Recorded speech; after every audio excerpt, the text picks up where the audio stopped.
जम्मू कश्मीर के संभली में आज भी हंगामा हुआ। अब्बास वानी पीडीपी से इनका ताल्लुक, हल्का इंतखाब गुलमर्ग से ये जीत के आए हुए हैं। इन्होंने भी आज हंगामा किया। अब्बास साहब से जानना चाहेंगे हंगामे की वजह क्या थी? मैं अपने इलाके के लोगों का वकील हूँ, इस ऐवान में आया हूँ। अपने लोगों की वकालत करना मेरा फ़र्ज़ बनता है, मेरा हक बनता है। जो आज क्वेश्चन मैंने रेज़ किया था वो गुलमर्ग के लोगों के लिए था, जो गुलमर्ग के साथ जुड़े हैं, जिनकी वजह से वहाँ पे मेहमान नवाजी का नाम आता है। आज उनके ऊपर सवालिया निशान खड़ा कर देते हैं कि ठीक नहीं जा रहा है। मेरा क्वेश्चन ये था कि उनकी रिहेबिलिटेशन के लिए क्या इक़दामात हैं गवर्नमेंट के पास, क्योंकि पीछे जब भी गंडोला का इनेकाद हुआ, जब गंडोला बना, उनके साथ वादे किए गए कि आपको नौकरियां देंगे, आपको रिहेबिलिटेट करेंगे, लेकिन फिर जाके कभी नहीं हुआ है। मेरा कहना ये है कि गंडोला जितने भी वर्ल्ड वाइड जहाँ पे भी केबल कार्स प्रोजेक्ट्स हैं, वहाँ पे सिर्फ विंटर पर्पज़ के लिए इस्तेमाल में लाए जाते हैं, सिर्फ सिकिंग के लिए। मेरा कहना है कि मैं नहीं कहता हूँ कि क्यों बना है, नहीं बनना चाहिए था, नहीं। मैं ये कह रहा हूँ कि वो विंटर पर्पज़ के लिए ही पूरी वर्ल्ड में अगर है तो यहाँ क्यों नहीं है। ठीक है, हमारे यहाँ पे डोमेस्टिक टूरिस्ट आते हैं, उनके लिए ये अच्छी अट्रैक्शन है। केबल कार बहुत अच्छी अट्रैक्शन है, 14,000 के फीट पे जाते हैं।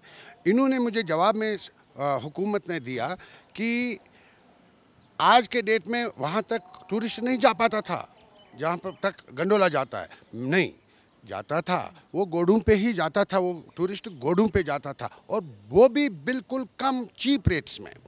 आज के डेट में वो बिल्कुल गंडोला में जाते हैं महंगे रेटों पे। और सबसे बड़ा सवालिया निशान जो लगा है, वहाँ पे चीटिंग्स हो रही हैं, खासकर इसमें जो ऑनलाइन टिकटिंग है। मैं भी कहता हूँ कि है, चीटिंग्स हो रही हैं। चीटिंग्स कहाँ नहीं है। मैं पिछली बार जम्मू गया, यहाँ से 1600 रुपये में उसी प्लेन में गया, और वापस जब उसी प्लेन में आया तो 16,000 रुपये में टिकट है। तो वो भी चीटिंग है, ऑनलाइन चीटिंग उसी तरह होती है। मेरे हिसाब से इसमें जाके उनको चाहिए, गवर्नमेंट को चाहिए कि ये गुलमर्ग के लोगों को इन्वॉल्व करें कि चीटिंग कैसे रोकेंगे। इससे पहले कभी जाके वहाँ पे पीछे चीटिंग देखने को मिली थी, और कई 100 लोगों ने, सैकड़ों लोगों ने, कुछ लोगों का नाम सामने लाया कि ये लोग चीटिंग में इन्वॉल्व हैं। उनके खिलाफ कोई कार्रवाई नहीं हुई, वो तो और एनकरेज हो गए। मैं नहीं कहता हूँ कि उनको आप उन पे रहम करो।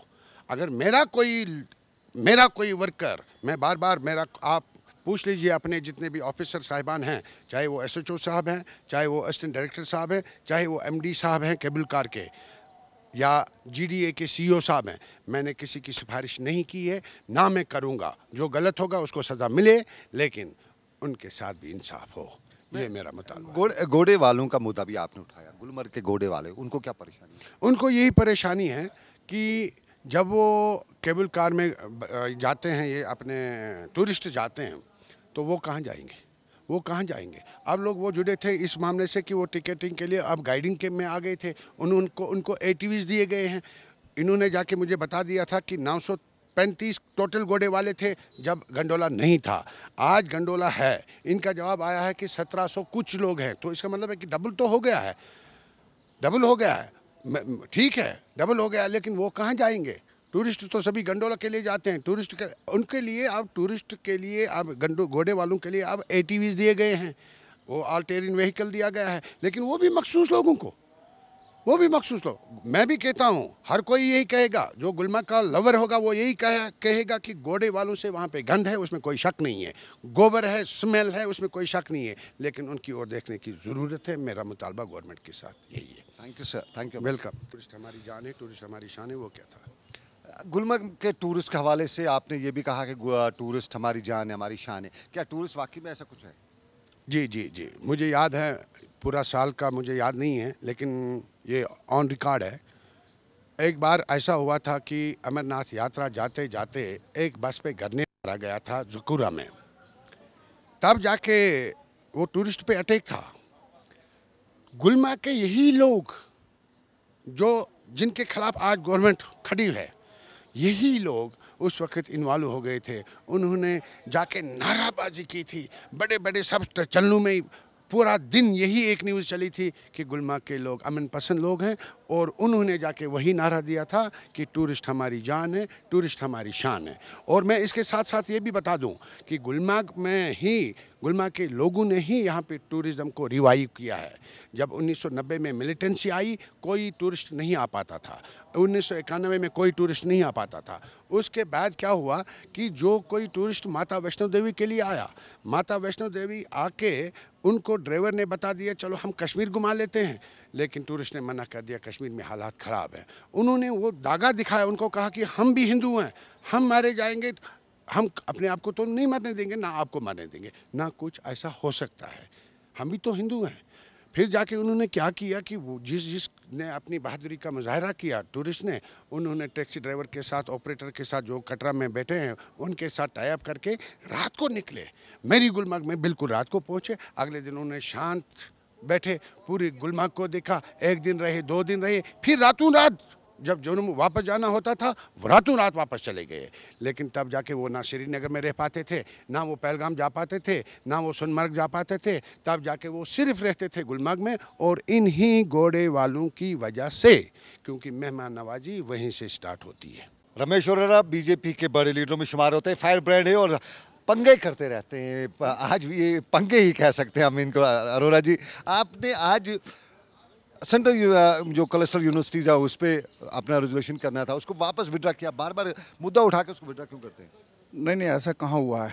पहली बात तो पंगा नहीं है। कारण यह है कि 3 अमेंडमेंट मैंने मूव की थी उसके अंदर। एक तो एक वर्ड था यूज़ हुआ सेक्शन 15 के अंदर, इन्फीरियर स्टाफ, रजिस्ट्रार उनको कंट्रोल करेगा।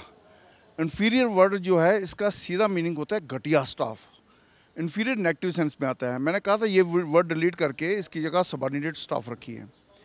दूसरी वर्डिंग ये थी कि चीफ मिनिस्टर की जगह अगर गवर्नर चांसलर रहते हैं तो कंपैरेटिवली ये रहता है कि उसमें पॉलिटिकल किसी भी पार्टी की रूलिंग को इंटरफेरेंस कम होती है। और तीसरी ये थी कि अमेंडमेंट के भाई यहाँ पे जो डेलीगेशन ऑफ पावर्स हैं, जो वाइस चांसलर डेलीगेट कर सकता है आगे फर्दर, उसके ऊपर थोड़ा चेक चाहिए। नहीं तो कई यूनिवर्सिटी के अंदर वाइस चांसलर की अपनी जो दादागिरी है वो न्यूसेंस बनती है। लीडर ऑफ द हाउस नीम अख्तर जी ने मूव किया था। और दूसरा ये था कि इसमें उनकी तरफ से जो सजेशन आई और एक एश्योरेंस आई कि इसके ऊपर तीनों के बातों के ऊपर विशेष तौर पे वो खास तौर पे चीफ मिनिस्टर वाला तो उन्होंने एग्री नहीं किया, लेकिन बाकी दोनों बातों पर उन्होंने श्योर किया they will look into it. और उसमें मुझे लगा कि भाई एटलीस्ट उनकी सिंसियरिटी को मैं व्यक्तिगत तौर पे भी ट्रस्ट करता हूँ, इसलिए वो पंगा नहीं, वो उनकी सिंसियरिटी और उनकी एश्योरेंस को देखते हुए उसको विड्रा किया। आपने विड्रा तो किया, लेकिन आप हाउस में आपने एक कटिंग दिखा रखे थी, ये क्या मामला है? वो कटिंग ये थी कि यहाँ मोबाइल से लोड की गई थी। एक वेबसाइट है अमेरिकन पेरेंट्स वेबसाइट करके, उस वेबसाइट को से डाउनलोड की गई थी। उसमें क्या है कि तरह तरह की एक बच्चों को अलग अलग आर्टिफिशियल बना के, AK-47 बना के, 56 बना के, असल्ट बना के हाथों में आर्टिफिशियल पकड़ाई हुई थी। मुझे लगता है कि उसमें मैंने बोला ही है उसके अंदर कि हम ये नहीं चाहते कि ये अफ़गानिस्तान बने, हम नहीं चाहते ये जम्मू कश्मीर जो हमारा प्यारा एरिया है जो सीरिया बने। इसलिए बच्चों की मानसिकता पर असर होता है। और विशेष तौर पे जो अफ़गानिस्तान जो कई तरह या ISIS के जो कई बार वायरल होते हैं गर्दन काटते हुए, कुछ करते हुए, इस प्रकार के एलिमेंट पर, इस पर की वेबसाइट पर इस प्रकार को चेक करने की ज़रूरत है। उस पर भी हाउस पे अंदर जब एश्योरेंस आई तो मुझे लगता है कि एश्योरेंस काफ़ी थी, उसमें विड्रा करने का नहीं करने का कारण नहीं था। इसलिए वो गवर्नमेंट के नोटिस में लाना था, वो लाया और गवर्नमेंट ने कहा है कि they will take it seriously. तो मुझे लगता है कि उसमें गवर्नमेंट का कंसर्न शो हुआ है इसलिए उसे प्रेस नहीं किया गया नेचुरल कोर्स में। तो देखा आपने जम्मू कश्मीर की असम्बली का हाल अहवाल, क्या कुछ रहा दिन भर हमने आप तक पहुंचाया। सारी सूरत हाल, नेशनल कॉन्फ्रेंस का वॉकआउट, नेशनल कॉन्फ्रेंस का हंगामा, सवाल भी जवाब भी और सारे के बीच में अवामी मामलात में आज की असम्बली कार्रवाई से अपने मेज़बान सनम एजाज को अपने साथी कैमरामैन आबिद कादिर के साथ दीजिए इजाज़त। फिर होगी आपसे मुलाकात, रखिए अपना ख्याल, अल्लाह हाफिज़।